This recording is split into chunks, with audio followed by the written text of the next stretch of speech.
Hi there. Welcome to another video explaining another US state. And today's state gets me all tingly. I love talking about this state. Actually, a lot of the pictures that I personally took on that wall are from this state. And I'm just excited to share one of the most popular destinations a lot of students come to us with, and that is the state of California. It's obvious that's the number one place students want to go to, and it's normal to have those anticipations or expectations. There's nothing to hate about California, except only one thing, and we'll talk about that in today's video. Now, as I was mentioning, it's the number one destination for international students in the US with obvious reasons. First and foremost, let's talk about the educational system. Is it that good? Well, point blank, yes, it's amazing. You have great powerhouses when it comes to the university systems. You have on one side the perhaps less known CSUs, or the California State Universities, and those will be dispersed strategically across the the state of California. So you have the CSU Los Angeles, CSU Long Beach, CSU Northridge. You have a lot of different California State Universities. These are extremely cheap when you compare it to perhaps private universities, and it carries the reputation of a well-renowned university. However, the strongest of the two would be the UCs, the University of California, and that has, similar to CSUs, a lot of different locations dispersed strategically around the state. And those would be, for example, UCLA, the University of California in Los Angeles, UC Berkeley in Berkeley, UC San Diego in another Southern California city, and pretty much all across the California state, you have different strategic universities. So when it comes to rank, these are very well-known universities. The UCs are probably better considered than the CSUs, but equally good when it comes to their programs. Now, you also have a lot of different private organizations or universities, or even other state-run universities as well. For example, the San Diego State University, also very well known and reputable. On the private spectrum, you have Santa Clara, for example, University in the area of Santa Clara. You have a lot of San Francisco State University as well. You have a lot of different schools that just own their reputation, and they bring a lot of value to a lot of these students. Now, the thing to mention with California is pretty much always the same, and that is the strong budget requirements for many of these families to make studying for 4 years at these given institutions a reality. What do I mean by that? Well, if you look at the national average when it comes to out-of-state tuition, which will be applicable to any international student on top of international fees, you're looking at a pretty steep cost of attendance, comparable to other major states or more expensive states and cities such as New York, Washington, or even Washington, D.C. That means that the average cost of tuition alone, I'm afraid to say, is $32,000 per year.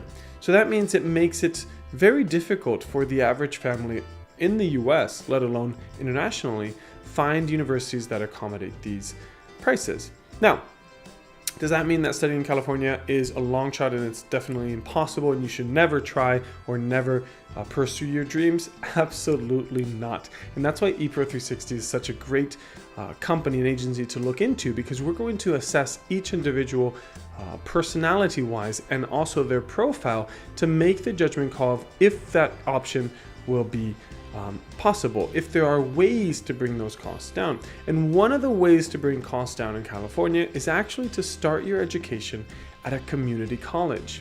In fact, 90% of international students currently in a university system are coming from 2 years at a community college.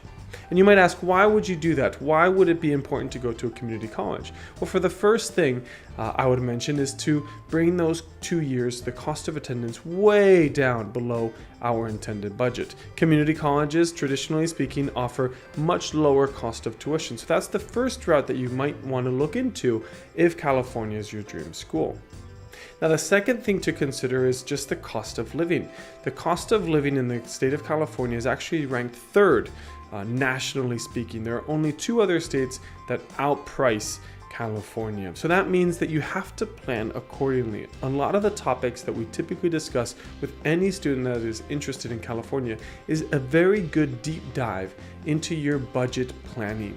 It's very important to look into your budget issues or your budget planning system in order to assess if California is going to be worth it, if California is actually monetarily speaking a viable option. Now, as we mentioned before, why would people be interested in investing so much money and so much time in that state? Well, as I said at the beginning of this video, for obvious reasons. Look at the social side of things. You have so many cool cities to visit. Los Angeles, San Francisco, San Diego. It doesn't really matter where you look, you're going to have something to do socially speaking. Events, concerts, theme parks are just found everywhere and across the year as well. If you look more on the eastern side of the state, you're going to have the mountain ranges that give you amazing national parks. Lake Tahoe, Yosemite, or the Sequoia Valley are just some examples of the multitude of national parks and outdoor activities that you can get involved with. On a more financial point of view, it is the center of the United States in many cases. It has the biggest port of entry of any international goods and exports. So that means you're going to get a lot of people just coming through, products getting brought in, and a strong economy that can back that up. You also have Silicon Valley, the birthplace of tech startups and companies. You have a lot of industries that are built around this hub.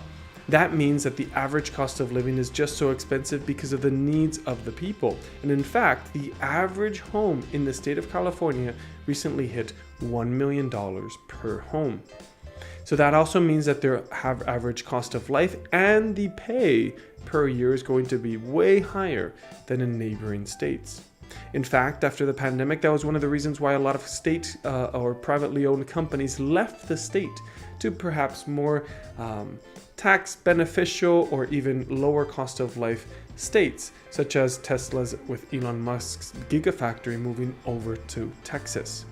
Texas, on that note, which we also have a video right here about the state of Texas, currently is the biggest state where tech companies specifically flock to after that pandemic. But that doesn't mean that California is becoming empty. Quite the opposite. There's a strong struggle for finding housing or accommodation. A lot of new members across the states are looking to change up their careers and moving into this state for new opportunities.